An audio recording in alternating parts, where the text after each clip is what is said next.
Face mass இருக்க யாரை பற்றி பார்க்க போகிறோம்னா கருத்து கணிப்பெல்லாம் வெளியே இருக்குது. பாஜக தான் திருப்பி ஆட்சின்ற மாதிரி பார்த்தீங்கன்னா கருத்து கணிப்பு வந்து பாஜகவுக்கு ஃபேவராக வந்திருக்கு.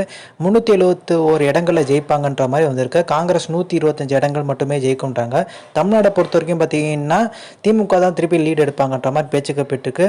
அதிமுக பார்த்தீங்கன்னா ஒரு சீட்டு கூட ஜெயிக்கான்ற அளவுக்கு கருத்து கணிப்பு விளையா இருக்குது. அது மட்டும் இல்லை, ஓபிஎஸ் ஜெயிக்கிறதுக்கான வாய்ப்பு அதிகம் இருக்குன்றாங்க. ஸோ ஓபிஎஸ் வெற்றிக்கு அதிமுகவினரே காரணன்ற மாதிரி பேச்சுக்கப்பட்டிருக்கு. ஸோ போன வாட்டி பார்த்தீங்கன்னா நயினாகேந்திரன் அந்த ஓட்டு அமமுக ஓட்டுலாம் சேர்த்து பார்த்தீங்கன்னா ஓபிஎஸோட செல்வாக்கு மொத்தமாக அவர் ஜெயிக்கிறதுக்கான வாய்ப்பு இருக்குது. அதிமுக ஓட்டும் பார்த்தீங்கன்னா ஓபிஎஸ் தான் வருன்றாங்க. ஏன்னா வந்து பெரும்பாலும் பார்த்தீங்கன்னா அதிமுக வேட்பாளர் அங்கே நின்றிருந்தாலும் ராமநாதபுரத்தில் பெரிய லெவலில் வேலை பார்க்கவே இல்லை. அவங்களோட எண்ணம் எல்லாம் பார்த்தீங்கன்னா ஓபிஎஸை தோக்கடிக்கணும்னு சொல்கிறது தான் பார்த்தீங்கன்னா ஒரு முயற்சி தான் எடுத்துகிட்டு வந்திருந்தாங்க. ஒரு 4-5 டம்மி ஓபிஎஸ்களை போட்டிருந்தாங்க.